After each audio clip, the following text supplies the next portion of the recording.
precisa de um mecânico, de um sapateiro, de uma mão, de um pé, precisa de um piloto, de um ginete, de um holandês, precisa de artista, precisa de uma avó, precisa de amigos, precisa de alguém, precisa de você. Todo o trabalho da ACD Rio Grande do Sul é feito através da ajuda de milhares de pessoas. Precisamos de você para fazer muito mais. acdrs@acd.org.br.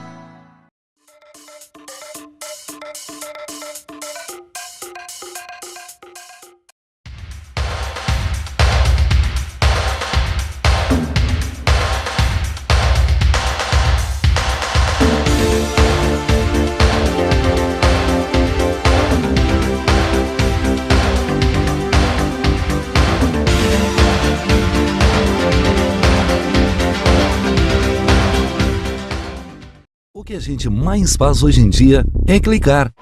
Pena que o destino da maioria desses cliques é esse, o desperdício. Você sabia que apenas um clique pode ajudar a combater a fome no nosso estado? É só acessar cliquealimentos.com.br e dar um rumo mais digno aos seus cliques. A mesa de quem tem fome. Doar pelo Clique Alimentos é gratuito e não demora nem um minuto. Faça a sua parte. Clique para quem precisa. www.cliquealimentos.com.br.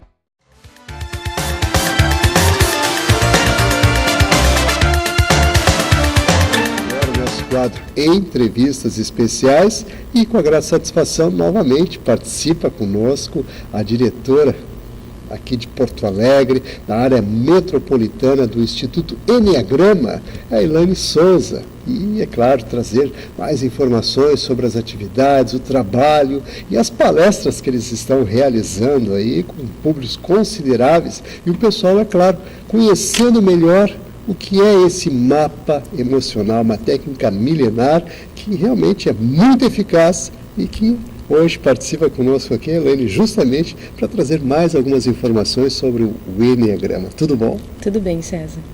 Satisfação recebê-la aqui mais uma vez, alegria em poder compartilhar com o nosso público, ouvinte, telespectador, informações sobre essa atividade que realmente prepara as pessoas e que trabalha aquelas questões emocionais tão básicas e tão importantes para os relacionamentos, que eu gostaria, mais uma vez, você referendasse isso, trazendo essas informações. Com certeza, César. Aproveitando então que tu falaste das palestras, né, que o Instituto está trabalhando, nós no início do ano descobrimos, assim, percebemos a necessidade de trabalhar a divulgação desse processo tão rico e que é um processo que muitas vezes fica limitado aos cursos de pós-graduação, às faculdades da área de recursos humanos, de gestão de pessoas.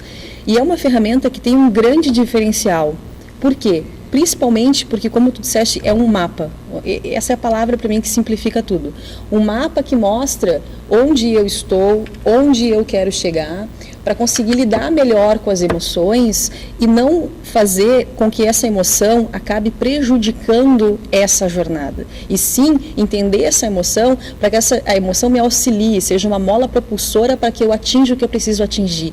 E não um vício emocional que venha determinar as minhas atitudes, gerar determinadas tendências nas quais eu estou tão presa que eu já não consigo mais sair disso e nem me percebo e nem descubro mais que tendências são essas.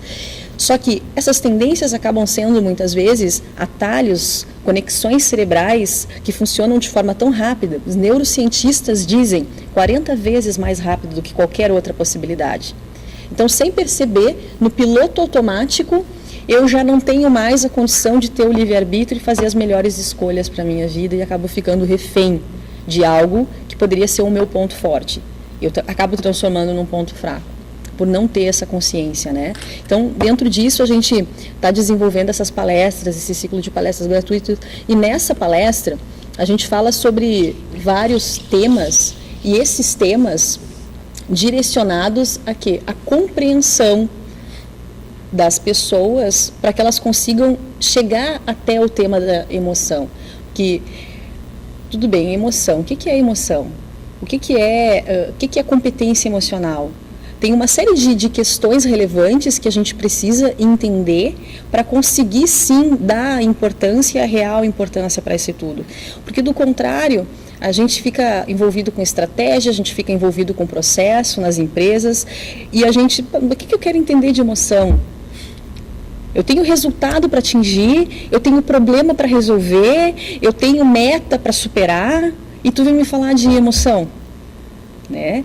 Então, conseguir despertar o interesse, conseguir fazer as pessoas entenderem e o porquê chegar e o porquê dar atenção para o emocional, esse é o desafio. A gente sabe que a área de qualidade, a área de competição, a área de alinhamento estratégico, toda essa área que envolve as empresas, tudo isso é desgastante, o olhar dos empresários está muito voltado para isso.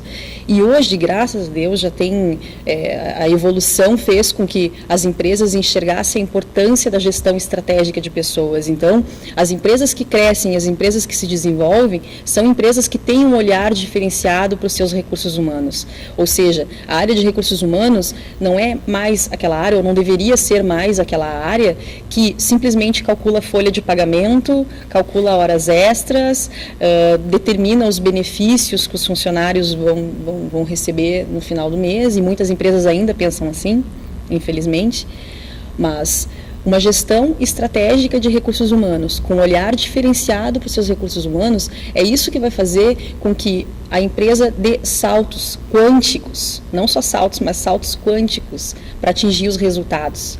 Porque não adianta eu ter a melhor estratégia se eu não tiver as pessoas conectadas com os mesmos objetivos que a empresa tem. E as pessoas não vão poder se conectar com os objetivos da empresa se elas não estiverem conectadas com elas mesmas. Realmente tem situações aí que você coloca, até abrindo um parênteses na questão da emoção. A emoção é a mola mestre do mundo. Sim. Ela movimenta tudo. Emoção, satisfação é igual a resultado, eficácia. E como você falou, na questão das estratégias, se não pensar nas ferramentas, que muitas vezes somos nós, temos que estar preparados também para, motivados, desempenhar melhor o papel. E compreendo que dessa forma o Instituto vem contribuindo no sentido de mostrar, né, ou demonstrar melhor essa questão do mapa emocional. Trabalhar sentimentos é algo realmente fundamental para que a pessoa se conecte com a vida, com o mundo, com os negócios, com o que quer que seja, porque na verdade é isso que implica, né, as nossas relações. Eu acho que você colocou muito bem nesse sentido, e eu quero agora aproveitar aqui a questão do Enneagrama, inclusive mostrando aí para o pessoal material de divulgação.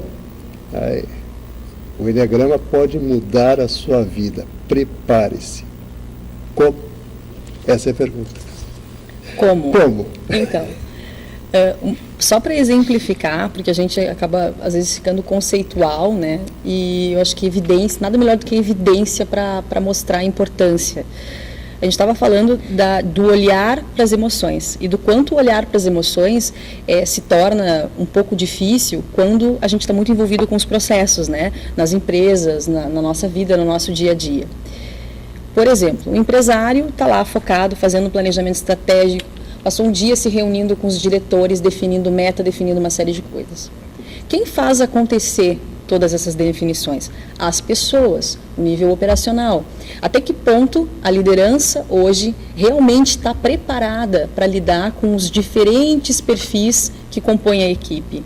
Na maioria das vezes, o líder faz com que as pessoas se adequem ao modo dele, e não ele ter a condição de poder influenciar as pessoas da forma que faz sentido para as pessoas. Então, nesse sentido, o Enneagrama é uma ferramenta que prepara o líder para que ele possa entender os funcionamentos diferentes do ser humano, onde cada perfil funciona melhor, quais as limitações do perfil, como lidar, o que fazer, o que não fazer. Tudo isso o Enneagrama mostra, porque ele é uma ferramenta que tem sintetizado muitos conhecimentos da área da psicologia e da psicanálise, mas de uma forma simples e para aplicação prática. O que leva ao estresse do perfil, o que na ânsia de querer ajudar uma pessoa, eu acabo intensificando o vício comportamental dela e fazendo com que o comportamento dela fique pior do que já estava. Então, todas essas soluções o Enneagrama trabalha, mas principalmente a comunicação. Então, eu vou lá, me comunico, eu como diretora, me comunico com os gerentes, defino as estratégias, eles vão ter que se comunicar com as outras pessoas. Olha quanta comunicação. A mensagem que o diretor está passando, a mensagem que os líderes estão entendendo, os gerentes estão entendendo, e aquilo que o operacional ainda vai entender. E na comunicação, o que mais impacta, 93% do tempo, é como nós estamos falando, é a linguagem não verbal. Só 7% é o que eu estou dizendo. Então, não adianta eu estar consciente de análises do que, se eu não tiver o preparo emocional, a habilidade de comunicação, de poder fazer com que as pessoas entendam e comprem essas mensagens.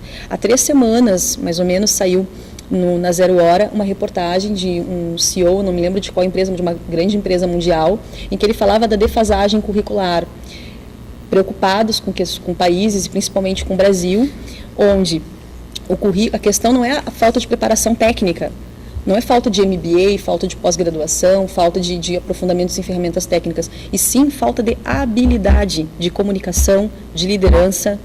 Ou seja, eu estou lá cheio, todo preparado, com graduação, 2 MBAs, falo 2, 3 línguas e estou apto tecnicamente para exercer um cargo de liderança, fui escolhido pela empresa. Cheguei no posto de comando, cheguei no posto de liderança, não sei o que fazer com as pessoas que eu tenho que trabalhar. Não sei como desenvolver essas pessoas, não sei como tirar o melhor dessas pessoas. Então, será que o resultado vai ser o mesmo? Acredito que seja essa mentalidade, esse paradigma tem que ser quebrado para que as empresas possam, sim, produzir mais e melhor. Mas não fazendo as coisas da forma que elas sempre fizeram. Porque se elas fizerem as coisas da forma que elas sempre fizeram, elas vão ter o mesmo resultado. Eu penso que as pessoas se desenvolvem, a empresa se desenvolve, a empresa cresce, as pessoas crescem, o ambiente familiar melhora e tudo fica melhor. E nós não somos uma máquina, né? A gente não consegue separar, como a gente imagina, a parte pessoal da parte profissional. Se o nosso pessoal não está bem, vai acabar influenciando a parte profissional, embora nós sejamos profissionais, embora uma série de coisas, né? Então, o treinamento, como o Instituto faz isso, esse é o grande diferencial do Instituto. E eu posso dizer de carteirinha, porque eu era diretora de um grupo de empresas, fiz o treinamento para lidar melhor com o material humano que eu tinha na época. Treinamento não foi só a solução para os funcionários na empresa, mas foi a solução para todas as questões que eu buscava entender e conhecer e conseguir de forma prática me entender e me independizar. E continuei estudando até eu chegar ao ponto de ter me especializado e decidi dar esse rumo para a minha vida, né? Então, como? Através, gente, de um processo que visa trabalhar de forma prática e teórica. Na verdade, são 8 sessões de treinamento, uma sessão de finalização, são 9 sessões ao todo, de 3 horas e 30, em que nós trabalhamos com foco em solução comportamental. Na amplitude de consciência por parte do participante, dele entender qual o mapa emocional, como que está composto o mapa emocional dele, qual hierarquia nas emoções, são 9 as emoções, mas em que escala de hierarquia está essas emoções, sob qual influência a pessoa está. E o que fazer com isso, como ela vai deixar de se tornar refém disso tudo, entender como isso funciona, qual o território do padrão de comportamento, qual é a emoção mais presente no comportamento dela, o que essa emoção gera em termos de tendências comportamentais, para que ela possa saber e discernir o que ela realmente precisa. Do contrário, ela fica em função do que ela deseja. Por exemplo, uma pessoa com a predominância do orgulho, o orgulho como emoção é uma sensação de capacidade. Eu sou, eu sei, eu faço, eu dou conta. E essa sensação é muito importante. Imagina se tudo na nossa vida a gente pensasse assim, não, eu não daria conta. Não é para mim. Não vou conseguir fazer isso. O orgulho, nesse sentido, é uma mola propulsora. Mas o orgulho também traz uma cegueira quanto às dificuldades e deficiências. Porque se tanto eu faço, tanto eu me afirmo, como é que vai ficar a minha autoimagem? Engrandecida. Será que vai ser fácil quando uma pessoa me critica? Será que vai ser fácil quando alguém me mostra que eu não estou fazendo as coisas tão bem quanto eu poderia estar fazendo? Vai ser difícil aceitar. Mas se eu conseguir aceitar, se eu conseguir perceber que o que está me bloqueando de aceitar isso e evoluir no que eu preciso evoluir é essa emoção do orgulho, E o que eu desejo é ser e fazer, e eu sei, e eu consigo, mas isso é um desejo. Eu não preciso ficar refém disso. Eu posso enxergar que essa emoção está me sequestrando, está me bloqueando de enxergar o que eu preciso enxergar, visualizar o que eu preciso visualizar, e aí fazer os upgrades que eu preciso fazer e mudar a minha vida para melhor. Eu posso ser muito bom numa área, mas eu estou tendo feedbacks, por exemplo, de que tecnicamente eu não estou tão bem. Eu estou lidando muito bem com as pessoas, ou ao contrário, não estou lidando bem com as pessoas, mas estou atingindo o resultado. Se eu ficar refém de sustentar aquilo que eu preciso e desejo sustentar, eu não vou conseguir realizar o que eu preciso realizar. Eu vou ficar refém disso, eu vou ficar me justificando e não vou fazer o que eu preciso fazer para ter um melhor resultado, para ter o melhor do meu padrão de comportamento. E essas situações todas você falou na questão das pessoas, as ligações que tem com o seu comportamento, com as suas atitudes, em separar a situação profissional do emocional. Isso é praticamente impossível, porque a pessoa é uma só. Claro. Por mais consciência que ela tenha, e qualquer crítica que vá ser feita, ela é feita à pessoa dela. Não tem como dizer, essa é uma questão profissional, essa é uma questão particular, respeitar. É uma maneira comodista que inventaram de dar uma desculpa, na verdade, para dizer alguma coisa para alguém que não gostariam de estar dizendo. Então, vamos colocar na prática essa situação para a gente definir primeiro uma quebra de paradigma, que foi que você propôs aqui nessa questão. Depois nós temos também situações de crescimento, né? Crescimento pessoal. Primeira coisa, conhecer a si mesmo, suas limitações. Aí você tem um bom encaminhamento para trabalhar a questão das emoções, porque você conhece os seus limites, né? Então a pergunta aqui fica aberta no sentido de que forma vocês operam esse trabalho todo de conscientização, porque na verdade existem conotações dentro disso tudo na questão estrutural, ou seja, os limitadores da pessoa que não tem aquela visão mais ampla, ou que lhe falta algumas informações, ou mesmo aquela formação e preparação que você falou, da parte técnica, na questão do conteúdo, enfim, todas essas questões são vividas por cada um de nós no dia a dia, dentro dos desafios, dentro do nosso crescimento. De que forma o Enneagrama, o Instituto Enneagrama, contribui com esse mapa emocional, determinando esses pontos todos que você elencou aqui? De que forma as pessoas podem efetivamente mudar serem mais objetivas. Serem mais objetivas e mudar comportamentos. Porque a coisa mais difícil é mudar, porque você falou uma coisa muito pragmática aqui, muito certa. Ou seja, a pessoa fazendo as mesmas coisas vai ter sempre o mesmo resultado. Para resultados diferentes, coisas diferentes têm de ser feitas. Isso realmente é potencializado de uma forma tal que, como a questão que a gente procura colocar sempre no sentido, inclusive, de ampliar para as pessoas a questão do conhecimento, é justamente essa situação de estar preparada, ou seja, ter essa primeira a consciência de quem ela é, né? E de estar preparada para poder se transformar, ou seja, para poder crescer. Isso o Enneagrama contribui também? Tá, então, vamos falar da situação e da solução, tá? Como situação, em resumo, o que a gente tem? Uma realidade objetiva acontecendo. Essa realidade objetiva se desdobrando na nossa volta, seja no trabalho, seja em casa, ela contém uma série de elementos. Contém a visão de outras pessoas, contém a defesa dessas outras pessoas, contém aquilo que realmente precisa ser feito, contém três formas de discernimento: a forma de discernimento prática, a forma de discernimento emocional e a forma de discernimento mental. O que significa, o que eu sinto e o que eu faço com isso.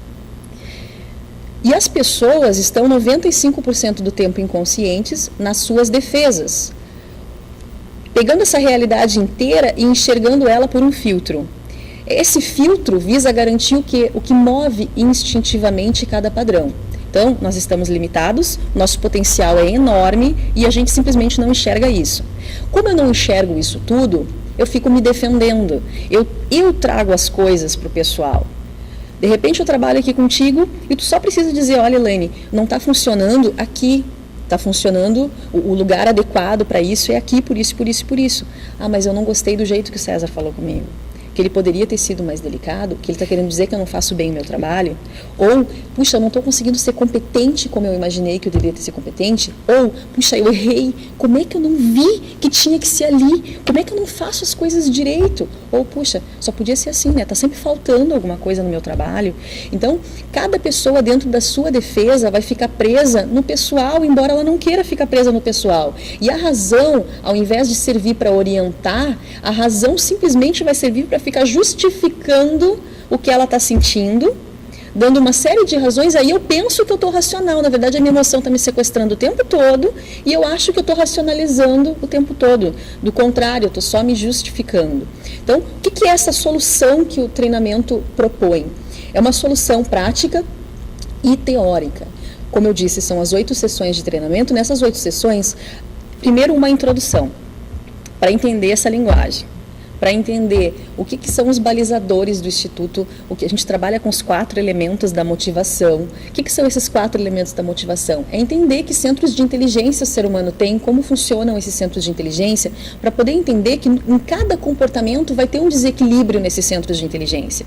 Algumas pessoas vão ser mais teóricas, vão se guiar mais pelo que elas estão racionalizando, muito mais por o que do que fazer ou o que elas estão sentindo. Outras pessoas vão ser mais ativas, elas não querem ler o manual quando elas compraram uma TV, elas vão aprender fazendo e não precisam entender todos os recursos que a televisão tem, basta que ligar e trocar de canal, para que eu vou querer saber tudo isso, né? Faz ali, aprende fazendo. Outras não querem nem fazer e nem querem ler o manual, elas querem curtir o programa preferido do lado de quem elas gostam e alguém faz isso para elas. Então, entender o que é esse desequilíbrio nos centros. Porque se eu tenho como predominante, isso é o desequilíbrio, um deles vai ser predominante no nosso comportamento, um outro apoia e um terceiro vai ser reprimido, e foi reprimido até o nosso primeiro ano de vida, essa vai ser a minha dificuldade, aí o meu líder é predominantemente ativo. Ou seja, ele quer sair fazendo as coisas, ele é prático e eu reprimo o centro ativo. Eu vou ter dificuldades com ele no relacionamento? É claro que sim, e a gente ainda nem chegou no padrão de comportamento. Um outro balizador é o vício emocional. O vício emocional é eu entender quando que a emoção exagerou na dose. Se ela exagerou na dose, quais são as tendências que eu passo a ter?